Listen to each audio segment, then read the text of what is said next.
नमस्कार, वक्त हो गया है कचहरी का। आपके साथ मैं हूं मीनाक्षी खंडवाल। आज कचहरी में जिन बड़े मुकदमों की फाइल खुलने वाली है, सबसे पहले वो आपको बताते हैं। आलीशान घर, स्कॉर्पियो गाड़ी, फार्म हाउस, इन सब से राम मंदिर चढ़ावे के गबन के सुराग कैसे मिले, कैसे कुछ लोगों की अचानक बदली लाइफस्टाइल, चंदा चोरी की चार्जशीट बन गई, इसकी आज फाइल खोलेंगे। पुणे के केतन अग्रवाल मर्डर केस की फाइल में इतने अनगिनत रहस्य छिपे हुए हैं कि हर कोई हैरान है। इस मर्डर केस में कैसे एक दृश्यम की रचना की गई और एक अहम किरदार जो 10 घंटे तक अदृश्य हो गया, इसकी पूरी कहानी आपको आगे बताएंगे। लेकिन कचहरी में सबसे पहले फाइल खोल रहे हैं उस ट्रैफिक सेंस की, जिसकी गैर मौजूदगी बिना वजह लोगों की जान लेती जा रही है। दिल्ली देहरादून एक्सप्रेसवे पर हुए हादसे ने कई गंभीर सवाल खड़े कर दिए हैं। सवाल यह है कि हम देश में वर्ल्ड क्लास इंफ्रास्ट्रक्चर तो बना रहे हैं, लेकिन क्या अपने नागरिकों में वर्ल्ड क्लास ड्राइविंग सेंस हम विकसित कर पा रहे हैं?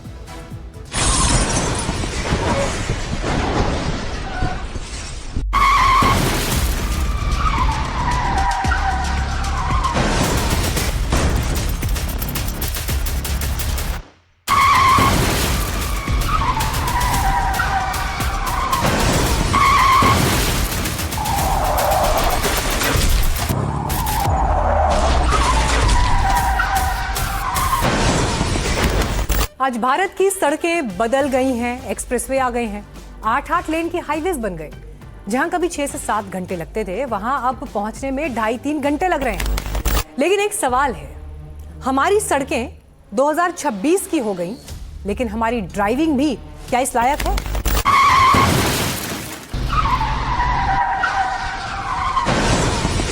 क्या हमारा ड्राइविंग बिहेवियर सड़क पर इतना ही मॉडर्न हो पाया है जितनी हमारी सड़कें हैं?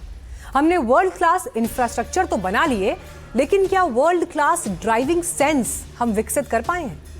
क्योंकि एक्सप्रेसवे सिर्फ हाई स्पीड पर गाड़ी चलाने का नाम नहीं। एक्सप्रेसवे का मतलब है तेज रफ्तार के साथ उससे भी तेज अनुशासन।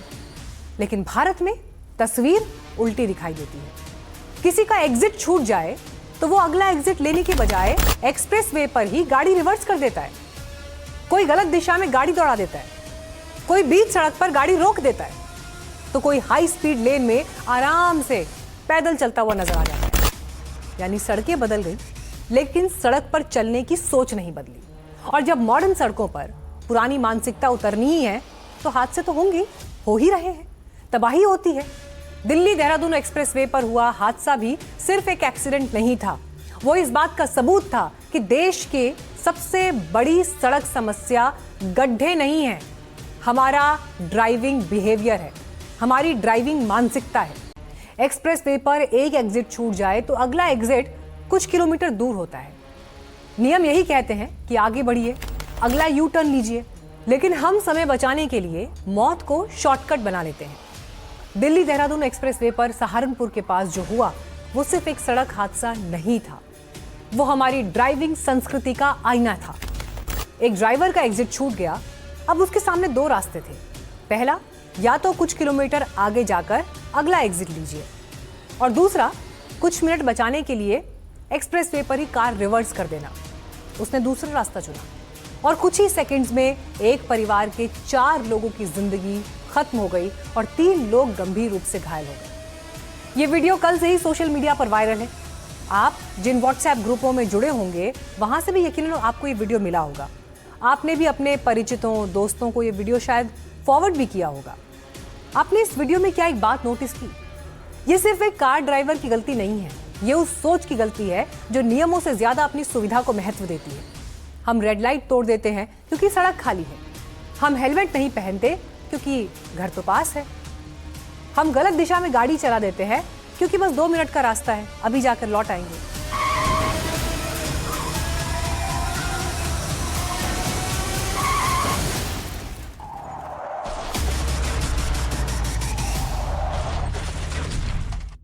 और अब हम एक्सप्रेसवे पर भी गाड़ी रिवर्स कर देते हैं क्योंकि अगला कट कई किलोमीटर दूर है। यही सोच सबसे बड़ा खतरा है।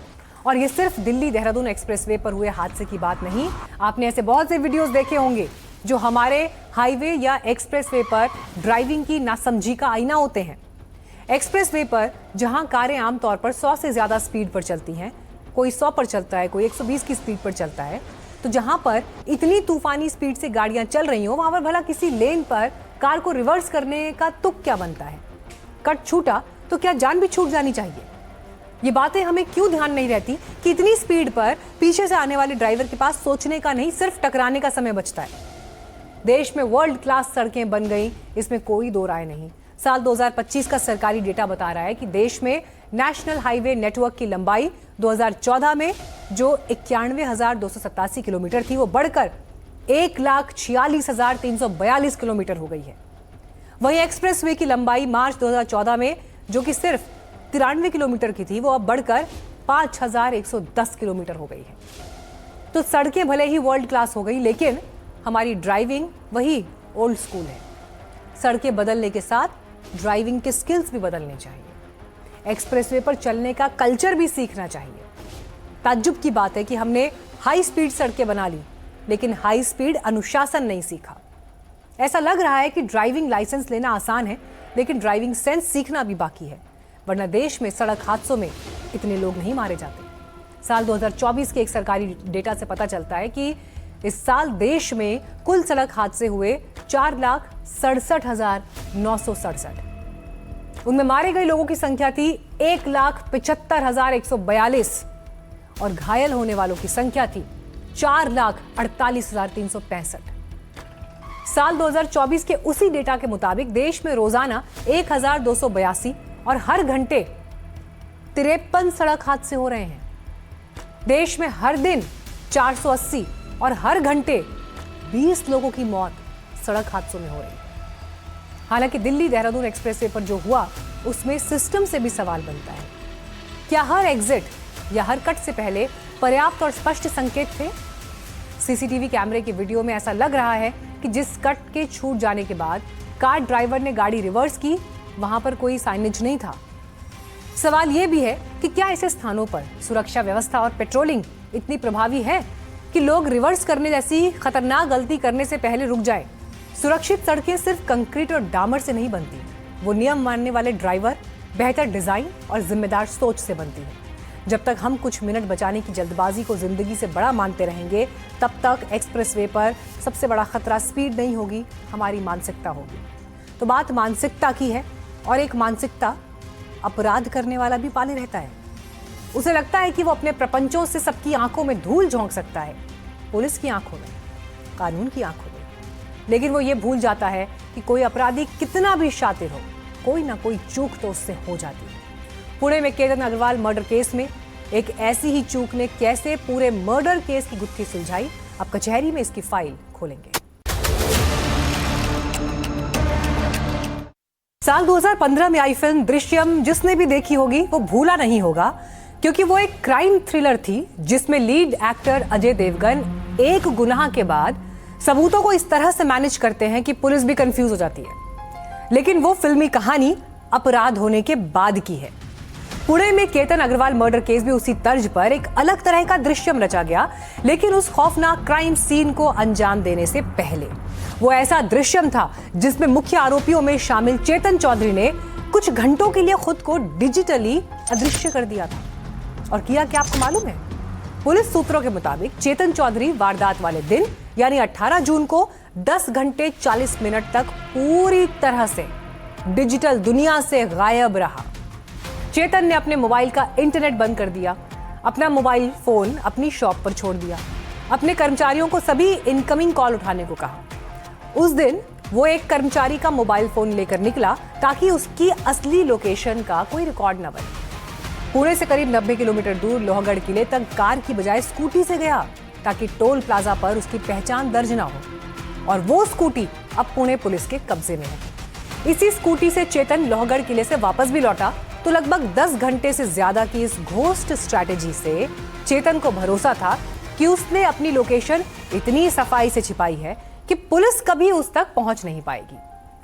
हालांकि आज के डिजिटल दौर में क्राइम करने से पहले सचमुच क्या ऐसे गायब हुआ जा सकता है?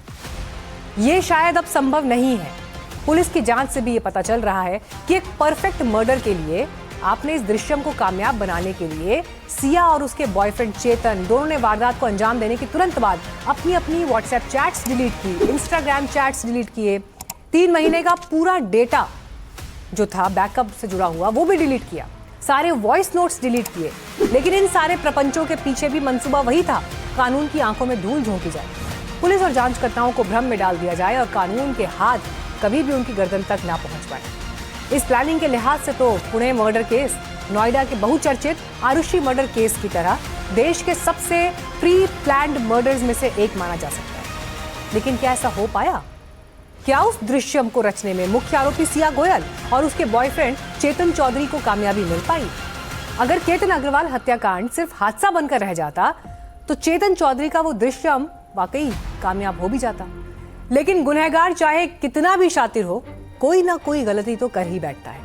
पुलिस को चेतन का 10 घंटे 40 मिनट तक ऑफलाइन रहना, पुणे की 33 डिग्री की गर्मी और उमस में चेतन का लोहगढ़ किले में सर्दियों की हुडी पहने नजर आना, बाद में हुडी उतारकर केवल काली टी शर्ट में रहना और लौटते समय फिर से हुडी पहनना, सिया और चेतन चौधरी के बीच हुई 2000 फोन कॉल्स, केतन के मर्डर से एक दिन पहले पुणे के कैफे में सीसीटीवी कैमरे में सिया और चेतन के बीच लंबी मुलाकात के ये सारे डिजिटल सबूत चेतन की गिरफ्तारी का सबसे मजबूत आधार बन गए।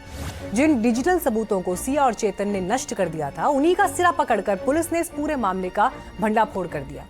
पुलिस की जांच में तो यह भी पता चला कि केतन अग्रवाल की हत्या के लिए न सिर्फ रिहर्सल की गई, बल्कि गूगल और यूट्यूब पर सर्च करके किसी ऊंचाई से किसी को खाई में धक्का देने और उसकी मौत सुनिश्चित करने के तरीके तक सीखे गए। सूत्रों का कहना है कि केतन अग्रवाल की हत्या करने के लिए चेतन और सिया ने पहले क्राइम रिहर्सल भी किया था। गूगल और यूट्यूब पर बकायदा सर्च किया गया कि आखिर किसी को कितने गहरी खाई में फेंका जाए ताकि वो ना बच सके। इसी के साथ पहले भी चेतन और सिया द्वारा लोहगढ़ किले के इस स्पॉट पर रेकी की गई थी। केतन अग्रवाल का मर्डर कितना शातिराना तरीके से और कितने प्री प्लान्ड ढंग से किया गया, इसे 18 जून की उस प्लानिंग से समझ सकते हैं जिसका पुलिस ने खुलासा किया है। पुलिस के मुताबिक लोहगढ़ किले में केतन के साथ सुनसान जगह पर पहुंचने के बाद सिया को बैठ जाना था। यही पहले से तय किया गया सिग्नल था। संकेत मिलते ही उसका बॉयफ्रेंड चेतन चौधरी सामने आता और बेखबर केतन को खाई में धक्का दे देता। पुलिस के मुताबिक दोनों ने इस योजना को बिल्कुल तय तरीके से अंजाम दिया। दोनों ने पहले ही तय कर लिया था कि सिया या तो पानी पीने के बहाने बैठेगी या फिर जूते के फीते बांधने का बहाना करेगी। उसका बैठना ही चेतन के लिए हमला करने का संकेत था। हालांकि ये संकेत केवल इशारा नहीं था, बल्कि सिया की सुरक्षा को ध्यान में रखकर बनाई गई एक स्ट्रैटेजी भी थी। पुलिस सोर्सेज से पता चला है जानबूझकर ऐसा सिग्नल चुना गया था जिससे धक्का दिए जाने के समय सिया केतन की पहुंच से बाहर रहे। दोनों को डर था कि अगर चेतन केतन को धक्का देगा और गिरते वक्त केतन बचने के लिए सिया को पकड़ने की कोशिश करेगा तो वो भी खाई में गिर सकती है। इसीलिए पूरी योजना सिया की सिक्योरिटी को ध्यान में रखकर बनाई गई थी। पुलिस सोर्सेज की माने तो केतन अग्रवाल को खत्म करने और खुद को बचाने के लिए सिया गोयल और उसका बॉयफ्रेंड चेतन चौधरी ने एक से एक तरीके अपनाए। वो आश्वस्त थे कि उन तक जांच की आंच नहीं आ पाई, लेकिन उनका गुनाह छिप नहीं पाया। पुलिस की टेक्निकल सर्विलांस टीम ने आरोपी सिया गोयल और चेतन चौधरी के मोबाइल हैंडसेट की गहन फॉरेंसिक जांच के बाद इस पूरी साजिश का सबसे बड़ा डिजिटल सबूत ढूंढ निकाला। पुलिस की साइबर विंग अब आरोपियों के फोन से डिलीट किए जा चुके व्हाट्सएप और इंस्टाग्राम चैट्स को रिकवर करने के लिए गांधीनगर स्थित सेंट्रल फॉरेंसिक साइंस लेबोरेटरी की मदद ले रही है। इसीलिए केतन अग्रवाल मर्डर केस सिर्फ एक हत्या की कहानी नहीं, बल्कि ये डिजिटल दौर में क्राइम और उनकी जांच दोनों के बदलते स्वरूप की कहानी भी है। क्योंकि अब एक डिलीटेड चैट, एक बंद किया गया मोबाइल डेटा, एक सीसीटीवी, एक लोकेशन हिस्ट्री और एक डिजिटल क्लिक किसी परफेक्ट मर्डर की जांच की कहानी पूरी तरह से बदल सकते हैं। अब न सिर्फ सिया गोयल बल्कि उसका पूरा परिवार इस जांच के रडार पर आ गया है। इस पूरे मामले में सिया का भाई साहिल गोयल भी फिलहाल जांच के दायरे में है। साहिल से पुलिस की लगातार पूछताछ चल रही है कि आखिर वो चेतन को कब से जानता था और क्या साहिल चेतन और सिया के इस रिश्ते को लेकर उसे कोई जानकारी थी। ऐसे में साहिल से पहले दिन 10 घंटे की पूछताछ की गई, जिसके बाद फिलहाल साहिल इन तमाम सवालों के जवाब देने के घेरे में है। साहिल बता सकते हैं। नो कमेंट्स, कुछ नहीं। Okay, no comments. इस हाई प्रोफाइल मर्डर केस की जांच में अब सबका नंबर आएगा। केतन अग्रवाल मर्डर केस का ये मैसेज भी है कि आप डिजिटल दुनिया से कुछ पन्ने को तो मिटा सकते हैं, लेकिन उस दुनिया में अपने पीछे छूटने वाले डिजिटल फुटप्रिंट्स को पूरी तरह से कभी गायब नहीं कर सकते। ये मर्डर केस आज के दौर के हर उस अपराधी के लिए एक कड़ा सबक है जो खुद को तकनीक से ज्यादा शातिर समझता है। आज के इस हाईटेक जमाने में कोई भी मर्डर परफेक्ट मर्डर नहीं हो सकता, क्योंकि जब इंसान खामोश हो जाता है तब डेटा बोलना शुरू करता है, और जब डेटा सच उगलता है तो कानून का शिकंजा इतनी मजबूती से कसता है कि फिर कोई भी अदृश्य गुनहगार बच नहीं सकता। एक गुनाह अयोध्या में भी हुआ, राम मंदिर में चढ़ावे की चोरी का गुनाह। उसमें कोई दृश्यम तो नहीं रचा गया, लेकिन चंदा चोरी के आरोपी जिन वजहों से पहले शक के घेरे में आए और फिर कानून की गिरफ्त में आए, वो वजहें अदृश्य नहीं रह पाई, क्योंकि उनमें ऐसे लोगों की अमीरी दिखने लगी जो कि पहले बड़ा सामान्य सा जीवन जी रहे थे। फिर उनके लाइफस्टाइल ने ऐसा टर्न लिया कि उन्होंने आलीशान घर बना लिया, स्कॉर्पियो गाड़ी ले ली, फार्म हाउस खरीद लिया।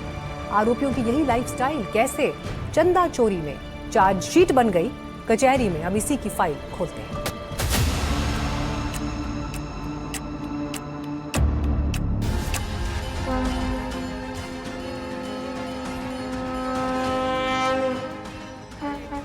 आस्था की पावन धरा, करोड़ों की उम्मीदों का केंद्र बिंदु श्री राम। उनके मंदिर में सेवा करने का मौका पाकर ही लोग धन्य हो जाते हैं, उसे अपनी किस्मत समझते हैं। लेकिन कुछ लोगों ने अपनी किस्मत पे बने उसी सौभाग्य को अपनी काली कमाई, काले धंधों का जरिया बना लिया है, अपनी ड्रीम लाइफ को चमकाने का हिस्सा बना लिया। उसकी जीती जागती तस्वीरें अयोध्या के चढ़ावा चोरी के आरोपों की संपत्ति के रूप में सामने आ रहा है।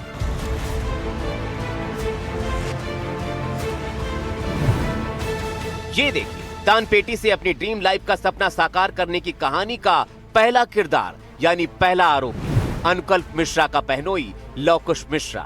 लवकुश मिश्रा पकड़े गए उन 8 लोगों में शामिल है जिन्हें चढ़ावा चोरी केस में गिरफ्तार किया गया।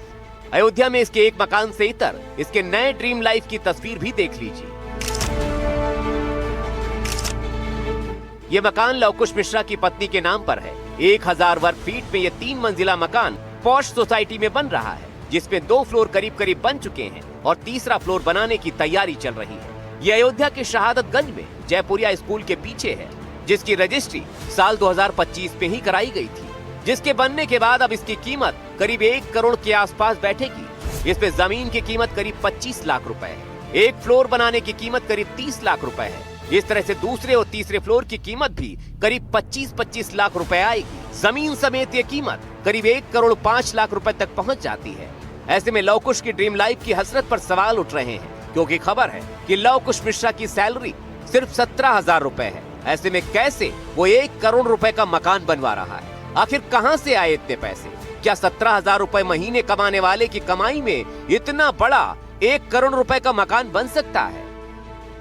अयोध्या के शहादतगंज इलाके में क्या ये आलीशान मकान चंदा चोरी से तैयार हो रहा था? ये मकान है आरोपी लवकुश मिश्रा का, और इस मकान के 2 मंजिल बन चुके हैं, जबकि तीसरे मंजिल को बनाने का काम चल रहा था। और बात करने के लिए मेरे साथ पड़ोसी हैं, उनसे बात करते हैं। सर, क्या नाम है आपका? राजकुमार पांडे। पांडे जी, ये मकान कब लिया गया, किसका मकान है, थोड़ा बताएं इसके बारे में। ये मकान दिसंबर या जनवरी में लिया गया है, इसी महीने में, और फरवरी से काम चल रहा है इसमें। अच्छा, हाँ नहीं, अक्टूबर 2025 में लिया गया? हाँ, अक्टूबर में। जी अक्टूबर 2025 में। 2025 में लास्ट में लिया गया है। तो किसने लिया था मकान? ये सुप्रिया मिश्रा, लवकुश मिश्रा की पत्नी के नाम पर रजिस्ट्री है इसकी।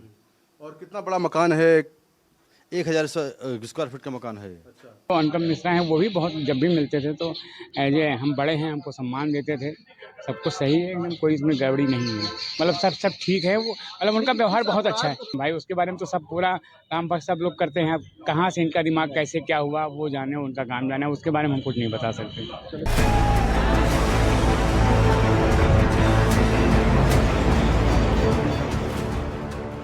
अब दान के पैसे से ड्रीम लाइफ को मुकम्मल करने के आरोपी नंबर 2 से आपको मिलाते हैं। ये है लवकुश मिश्रा की पत्नी के भाई यानी साले अनुकल्प मिश्रा। इन पर भी दान के पैसों से ड्रीम लाइफ के ख्वाब पूरे करने के आरोप है, क्योंकि इन पर भी आय से अधिक नहीं, बहुत ज्यादा संपत्ति जुटाने के आरोप है।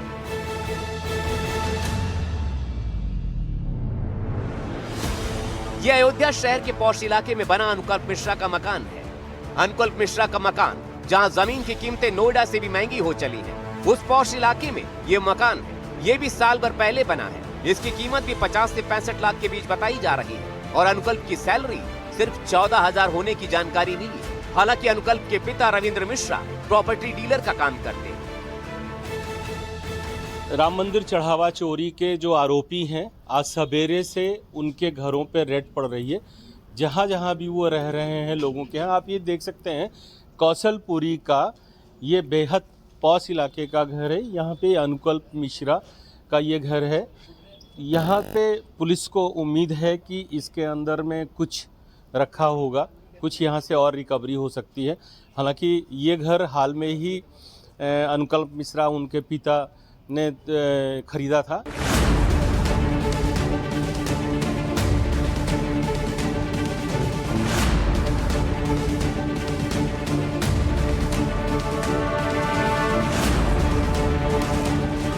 अब चलिए अनुकल्प के गांव बसावा। ये देखिए, यहाँ गांव में सबसे भव्य और बेहतर मकान अगर किसी का है तो वो अनुकल्प मिश्रा का ही है। एनडीटीवी की पड़ताल में पता चला कि कुछ समय पहले तक अनुकल्प यानी मिश्रा परिवार की माली हालत बेहद खराब थी, लेकिन राम मंदिर में दाखिल होने के बाद घर के हालात भव्य होते चले गए। जाहिर है करोड़ों लोगों के आस्था स्थल राम मंदिर में करोड़ों रुपए की चंदा चोरी मामले में टिन्नू यादव और अनुकल्प मिश्रा समेत 8 आरोपी गुनाहगार हैं। लेकिन ये बात किसी को नहीं पच रही है, क्योंकि ये सभी लोग ट्रस्ट का हिस्सा नहीं हैं। ऐसे में करोड़ों की हेराफेरी अकेले मिलकर इन्होंने की हो, ऐसा संभव नहीं लगता है। कुछ नहीं, बस फैमिली बैकग्राउंड का पूछ रहे हैं। अच्छा, तो ये आपके परिवार के लोग ही हैं अनुकल्प पर? हमारे पटीदार हैं वो। हमारा कोई लेना देना है ही नहीं उनसे। उनके घर के लोग कहाँ हैं? उनके घर के लोग यहीं अंदर में ही होंगे। खैर, यहाँ से हम गांव में आगे बढ़े तो हमें अनुकल्प मिश्रा का फार्म हाउस मिल गया। ये देख, यहाँ एनडीटीवी ने पड़ताल की तो पता चला इसे भी कुछ समय पहले ही खरीदा गया है और यहीं पर अनुकल्प मिश्रा ने 30 अप्रैल को भव्य भागवत कथा का आयोजन किया था। अब आप जरा भागवत कथा के वीडियो को देखिए, इसकी भव्यता को देखिए। ये किसी भी शख्स की ड्रीम लाइफ का हिस्सा हो सकता है, क्योंकि आम आदमी ऐसी भागवत कथा कराए ऐसा आसान बिल्कुल भी नहीं है। ये देख रहे हैं, ये सब कुछ 14,000 रुपए सैलरी पाने वाले अनुकल्प के पैसों से गांव बसावा में किया गया, जिसमें चंपत राय से लेकर मंदिर ट्रस्ट और अयोध्या प्रशासन के तमाम बड़े चेहरे शामिल थे। ये देखिए, यहाँ पर थोड़ा इस तरफ आएंगे तो ये तीसरा कमरा है। ये देखिए तीसरा कमरा है और ये चौथा कमरा है। इस तरफ 4 से 5 कमरे एक फ्लोर पर बने हुए हैं। और जो पुलिस है उसके मुताबिक लवकुश के अलावा जो बाकी के आरोपी हैं उनकी संपत्तियों की जांच लगातार की जा रही है कि आखिर इन लोगों ने कितनी संपत्तियां बनाई हैं। लवकुश के बारे में जानकारी मिली है कि इस मकान के अलावा उसने एक प्रॉपर्टी और ली है और उस प्रॉपर्टी की भी जांच चल रही है।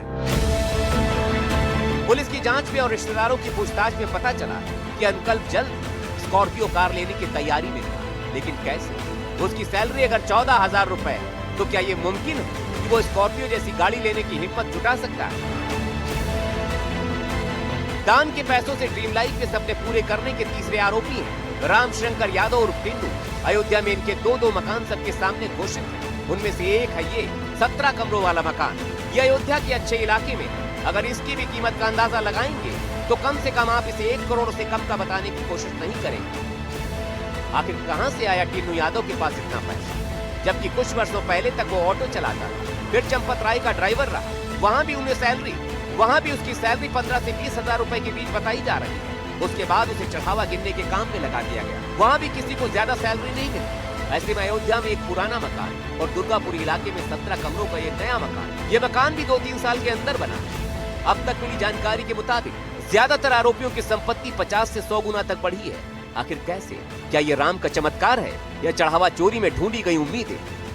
जो कुछ भी सामने आ रहा है उससे राम भक्त दुखी है। हर वो शख्स दुखी है जिसने पाई जोड़कर अपने आराध्य राम के लिए चंदा दिया, उनके लिए चढ़ावा दिया। आज उसी चढ़ावे की चोरी की खबरें उन्हें परेशान कर रही हैं। Bureau report, NDTV India.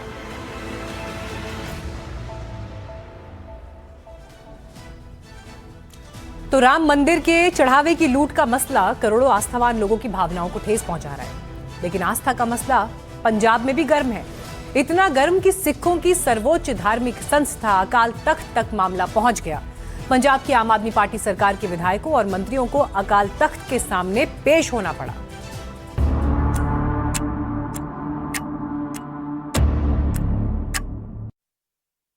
आज पंजाब की सियासत की सबसे बड़ी और ऐतिहासिक तस्वीर अमृतसर से सामने आई। पंजाब के सीएम भगवंत मान की सरकार के तमाम सिख विधायक, कैबिनेट मंत्री और खुद विधानसभा स्पीकर आज सर्वोच्च सिख धार्मिक पीठ अकाल तख्त साहिब के सामने पेश हुए। विवादित बेअदबी विरोधी कानून को लेकर इन नेताओं से स्पष्टीकरण मांगा गया। गैर सिख विधायकों को लिखित जवाब देने को कहा गया, लेकिन ये सिर्फ एक कानूनी या सियासी जवाबदेही नहीं है। ये परीक्षा है उस मीरी पीरी के सिद्धांत की जहां राजा हो या रंक, सिख धर्म में कोई भी अकाल तख्त से बड़ा नहीं है। तो एक तरफ है चुनी हुई सरकार और एक तरफ अकाल तख्त। अकाल तख्त की ताकत और उसका एक पहलू आप ये भी देखिए कि कार्रवाई से ठीक पहले मुख्यमंत्री भगवंत मान और आप संयोजक अरविंद केजरीवाल ने अमृतसर में पार्टी नेताओं के साथ बड़ी बैठक की। सरकार ने साफ किया कि वो तख्त की गरिमा का सम्मान करते हुए अपना पक्ष रखेंगे, लेकिन सवाल है कि अकाल तख्त किसी मुख्यमंत्री या विधायक को समन क्यों कर सकता है। सवाल सिर्फ सलाह न लेने का नहीं है। अकाल तख्त और एसजीपीसी का मानना है कि गुरु ग्रंथ साहिब की मर्यादा से जुड़े मामलों का अधिकार सिर्फ धार्मिक संस्थाओं के पास है, सरकार के पास नहीं। इस समन की ताकत अगर देखनी हो तो इतिहास के साथ साथ दिसंबर 2024 की तस्वीरें याद कीजिए, जब पंजाब के कद्दावर नेता सुखबीर सिंह बादल को तख्त ने तनखैया घोषित किया और उन्होंने व्हील चेयर पर बैठकर गुरुद्वारे के बाहर सेवा दी, पहरा दिया। हालांकि तख्त ने इस बार एक बारीक संतुलन भी रखा, सिर्फ सिख मंत्रियों और विधायकों को व्यक्तिगत पेशी का आदेश, जबकि गैर सिख विधायकों को संवैधानिक मर्यादा का ध्यान रखते हुए सिर्फ लिखित जवाब देने की छूट दी गई। साल 1609 में छठे सिख गुरु हरगोबिंद सिंह साहिब द्वारा स्थापित अकाल तख्त का अर्थ है काल से परे परमात्मा का सिंहासन। ये सिखों की सर्वोच्च सामाजिक और राजनीतिक पीठ है। सिख इतिहास गवाह है कि यहाँ राजनीतिक ताकत को कभी भी धार्मिक छूट नहीं मिली। 19वीं सदी में महाराजा रणजीत सिंह जैसे शक्तिशाली शासक भी अकाल तख्त के सामने नतमस्तक हुए थे। आधुनिक इतिहास में राष्ट्रपति ज्ञानी जैल सिंह, केंद्रीय मंत्री बूटा सिंह और पूर्व मुख्यमंत्री सुरजीत सिंह बरनाला ने भी तख्त के आदेश को सिर माथे लगाया और तनख्वाह यानी धार्मिक सेवा की। अकाल तख्त कोई संवैधानिक अदालत या पुलिस नहीं है। इसकी ताकत नैतिक और ऐतिहासिक है। पांच सिंह साहिबान सामूहिक रूप से फैसला लेते हैं। अगर कोई दोषी पाया जाता है तो उसे तनखैया घोषित कर तनख्वाह यानी सेवा दी जाती है, जैसा सुखबीर सिंह बादल के साथ हुआ, जैसे बर्तन साफ करना, जूते साफ करना, सेवा देना। और इसका मकसद अपमान नहीं बल्कि अहंकार को मिटाना है। अब जो ये विवाद था उसकी भी वजह आपको बता देते हैं। तो मुख्य वजह सत्कार कानून। पंजाब सरकार ने गुरु ग्रंथ साहिब की बेअदबी रोकने के लिए कड़ा कानून बनाया, लेकिन तख्त की आपत्ति इस बात पर थी कि धार्मिक नेतृत्व ये मानता है कि कानून बनाने से पहले अकाल तख्त और एसजीपीसी जैसी संस्थाओं से इस पर पर्याप्त सलाह नहीं ली गई। और ताजा विवाद फिर सीएम भगवंत मान से जुड़ा जो कथित वीडियो है, जिस पर विपक्ष उनके इस्तीफे की मांग कर रहा है। तो अकाल तख्त ने पंजाब सरकार को जो निर्देश दिए, 1 महीने के भीतर जगत जोत श्री गुरु ग्रंथ साहिब सत्कार संशोधन अधिनियम 2026 में सिख समुदाय की भावनाओं के अनुरूप दोबारा संशोधन करें। आज श्री अकाल तख्त साहिब के सचिवालय में मौजूद पंजाब सरकार के सभी सिख विधायकों और कैबिनेट मंत्रियों ने संगत के सामने सहमति जताई कि कानून में सिख भावनाओं के अनुरूप बदलाव किए जाएंगे। अकाल तख्त की ओर से लगाए गए 5 धार्मिक जयकारों के जवाब में भी सभी विधायकों और मंत्रियों ने संशोधन में बदलाव करने और कानून को सिख समुदाय की भावनाओं के अनुरूप संशोधित करने पर सहमति व्यक्त की। इस बीच कुलदीप सिंह गड़ग जत्थेदार अकाल तख्त साहिब, उनका भी एक बयान है, वो आपको सुनवाते हैं। जदों भी किते सिख धर्म दे विच किसी पासियों भी कोई दखलअंदाजी होई आ तां पंथ ने कदी भी उस दखलअंदाजी नूं बर्दाश्त नहीं कीता हैगा, क्योंकि गुरु दा सिद्धांत आ आत्मा गुरु ग्रंथ विच, शरीर गुरु पंथ विच। गुरु दी आत्मा गुरु ग्रंथ साहब च ते गुरु दे शरीर दे काम पंथ करदा। गुरु ग्रंथ साहब नालों कदी पंथ नहीं तोड़िया जा सकदा ਤੇ ਪੰਥ ਦੇ ਨਾਲੋਂ ਕਦੀ ਗੁਰੂ ਗ੍ਰੰਥ ਸਾਹਿਬ ਨੂੰ ਦੂਰ ਨਹੀਂ ਕੀਤਾ ਜਾ ਸਕਦਾ। ये आपने पूरी तस्वीर यहाँ पर देखी। इस पूरे विषय में अब तक क्या क्या हुआ वो हमने आपको सिलसिलेवार तरीके से बताया, लेकिन पंजाब की राजनीति में इस वक्त जो कुछ भी चल रहा है उस पर चुनावों का असर भी है जो दिखाई देता है। तो आगे बढ़ते हैं और अब अगली खबर का रुख करते हैं। अगली खबर, यूरोप में किस तरह से हीट वेव दिखाई दे रही है और उस हीट वेव का इम्पैक्ट लोगों के जीवन में जिस तरह से पड़ रहा है उसकी तस्वीरें वायरल हैं। अब वो आपको दिखाते हैं।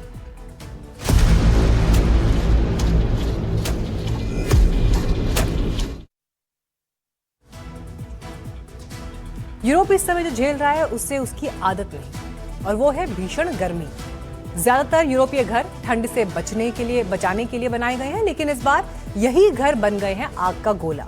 यूरोप में कैसे गर्मी से हाहाकार मचा हुआ है, कचहरी में अब उस संकट की फाइल खोल रहे हैं। इतनी गर्मी की सड़कें पिघलने लगी हैं।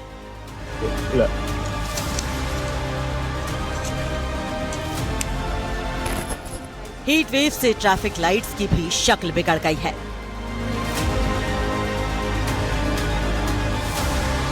रेलवे ट्रैक तक पिघल रहे हैं।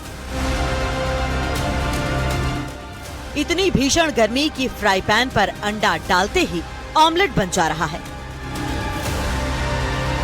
टेनिस का रैकेट तक पिघल गया है। पारा इतना हाई कि फायर ब्रिगेड का इस्तेमाल लोगों पर पानी छिड़कने के लिए किया जा रहा है। आलम यह हो गया है कि 45 डिग्री वाली गर्मी झेलने के आदी भारत के लोग भी यूरोप में 33 डिग्री की गर्मी बर्दाश्त नहीं कर पा रहे। भाई साहब, जर्मनी में गर्मी का प्रकोप इस लेवल तक पहुंच गया है कि पूरी ट्रेन रुकवा दी इन्होंने।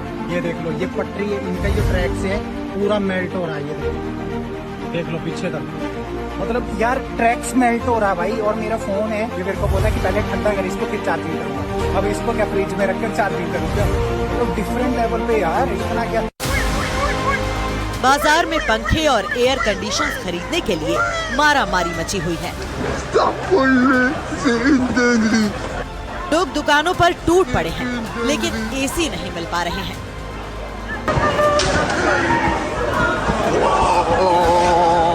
ये तस्वीरें किसी थर्ड वर्ल्ड की नहीं है, बल्कि दुनिया के विकसित देशों से आई हैं, और वो इलाका है यूरोप। वो यूरोप जो अपनी ठंडी वादियों और सुहाने मौसम के लिए जाना जाता है, आज वो आग की भट्टी की तरह तप रहा है।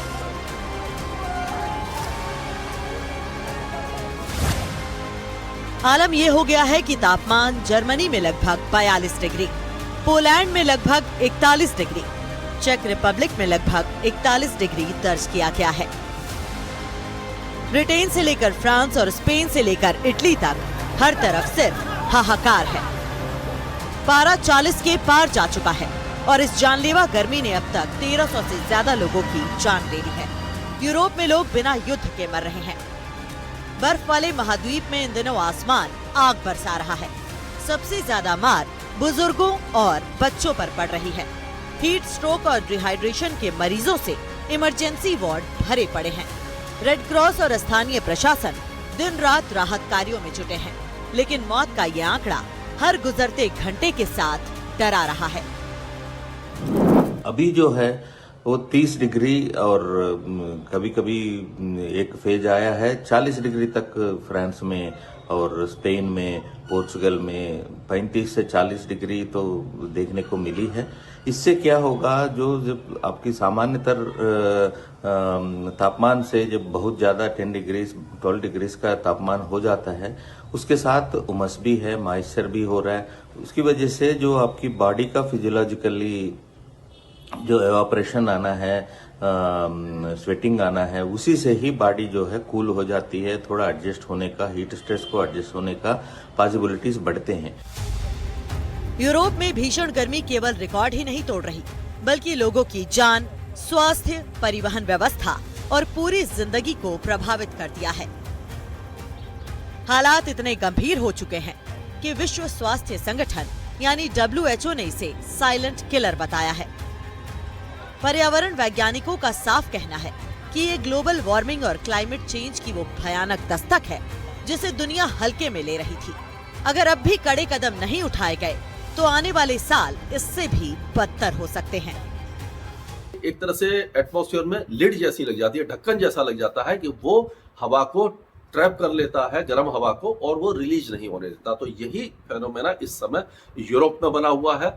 एक हाई प्रेशर बेल्ट उस इलाके में बनी हुई है जिसके दायरे में कई यूरोपियन देश आ गए हैं। तो इसको हम क्लाइमेट चेंज से नहीं जोड़ सकते, लेकिन हाँ, एक फेनोमेना है जो अल नीनो है। इस समय अल नीनो स्ट्रांग होता जा रहा है। अगर नीनो 3.4 जो रीजन है उसका टेम्परेचर देखें तो +0.1 डिग्री हो गया है और वो धीरे धीरे बढ़ रहा है। 1300 से ज्यादा मौतें महज एक आंकड़ा नहीं है, बल्कि ये कुदरत की तरफ से इंसान को दी गई आखिरी चेतावनी है। यूरोप का ये संकट पूरी दुनिया के लिए एक सबक है कि अब प्रकृति से खिलवाड़ बंद करना होगा। Bureau report, NDTV India. बढ़ते आगे, रुक करते हैं अगली खबर का। एक 19 महीने का मासूम जिसे सर्दी खांसी थी, लेकिन सरकारी अस्पताल के मसीहा ने उसे जिंदगी भर का अंधेरा दे दिया। मध्य प्रदेश के सागर से दिल दहला देने वाली लापरवाही सामने आई है, जहां बंडा सिविल अस्पताल के डॉक्टर के गलत इलाज ने न सिर्फ 1.5 साल के विनय की आंखों की रोशनी हमेशा हमेशा के लिए छीन ली, एम्स भोपाल के डॉक्टर्स ने भी पुष्टि कर दी कि गलत दवाई के रिएक्शन ने बच्चे को जिंदगी भर के लिए नेत्रहीन बना दिया है। कचहरी में अब खोल रहे हैं सिस्टम की इस जानलेवा लापरवाही की फाइल।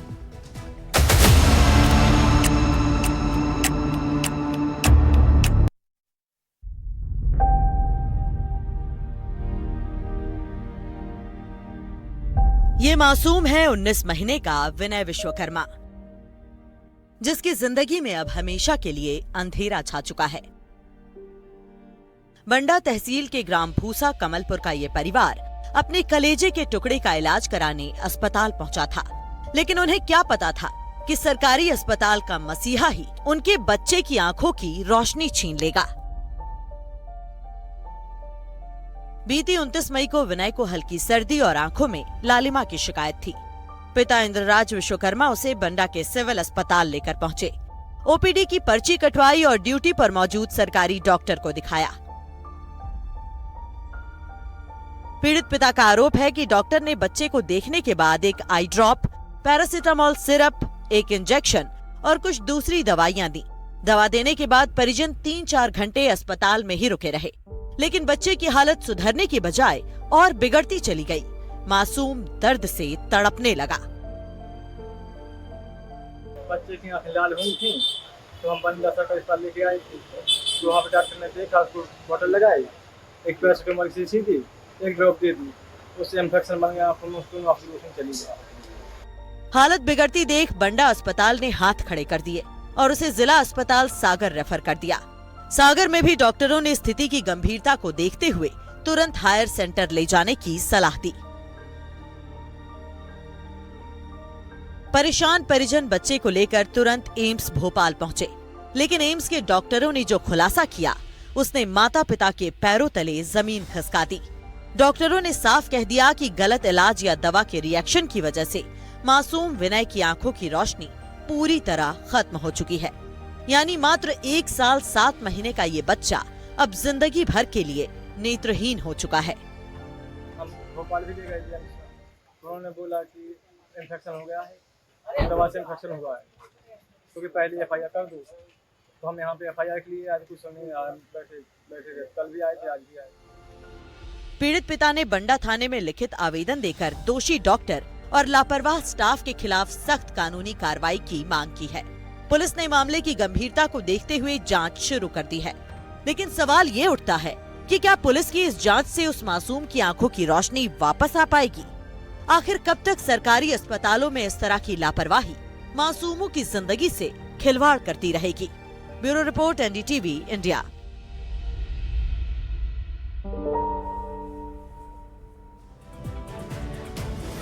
कचहरी में इसी के साथ आज के लिए इतना ही, लेकिन खबरें आगे जारी रहेंगी। आप देखते रहिए एनडीटीवी इंडिया।